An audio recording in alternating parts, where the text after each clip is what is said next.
Hello बच्चों, let's see the question.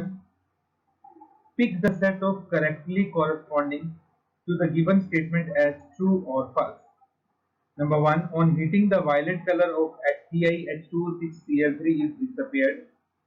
Number 2. Red color of ruby is due to incorporation of octahedral chromium plus 3 complex into the alumina lattice. In emerald, cobalt plus 3 ions occupied octahedral site in the mineral beryl Be3Al2Si6O18, and 4 on substitution of water in NiH2O6 positive by ethylamine En, then spin magnetic moment is decreased. Option 1, first true, second true, 3, 4 false. Option 2, false, true, true, false. Option 3, true, true, true, false. And option 4, true, false, true, true.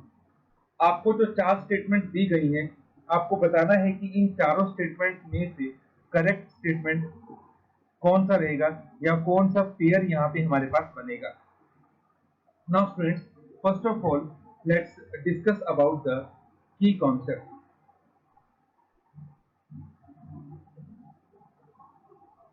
Which says the color in complex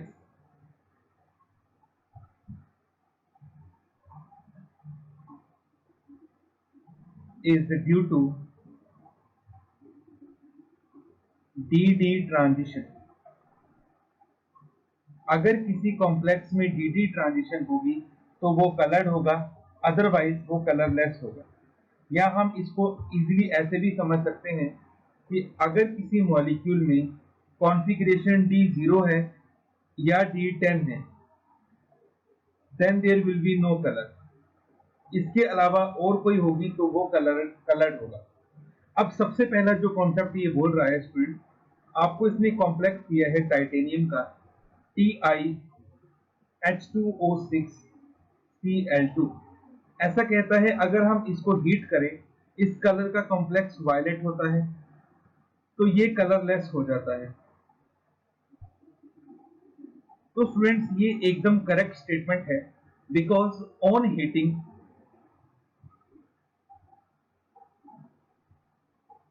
it lose H2O. ये अपने water molecule को loose कर देता है, और अगर water molecule ही नहीं होगा then there will be no ligand and no DD transition.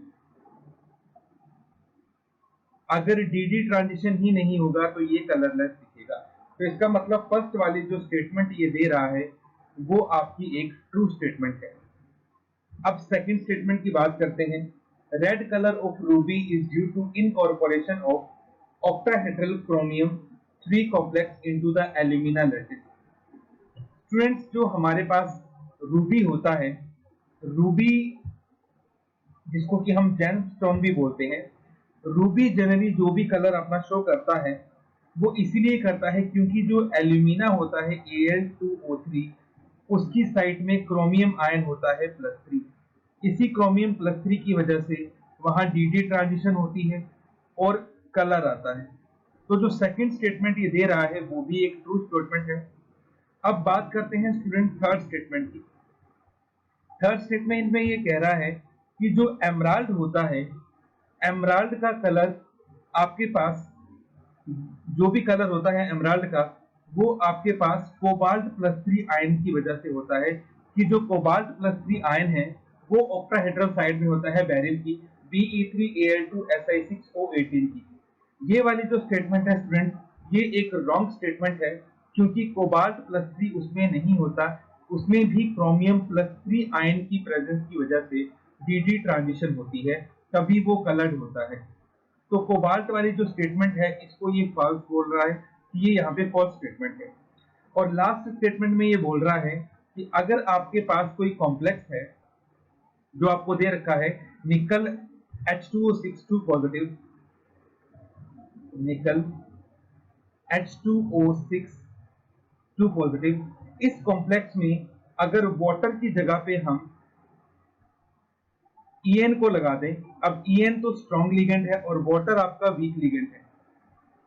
तो क्या मैग्नेटिक मोमेंट कम हो जाएगा या मैग्नेटिक मोमेंट सेम रहेगा?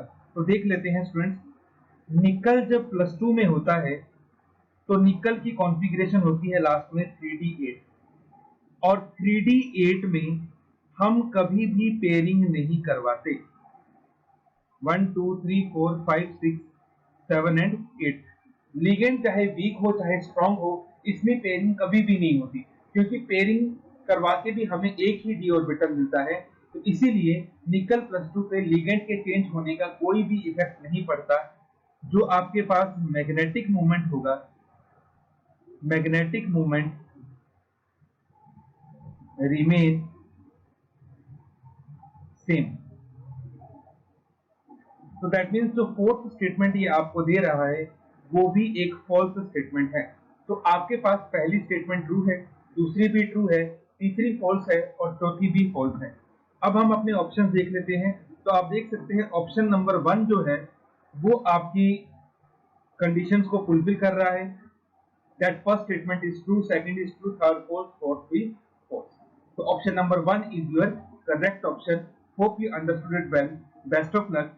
Thank you.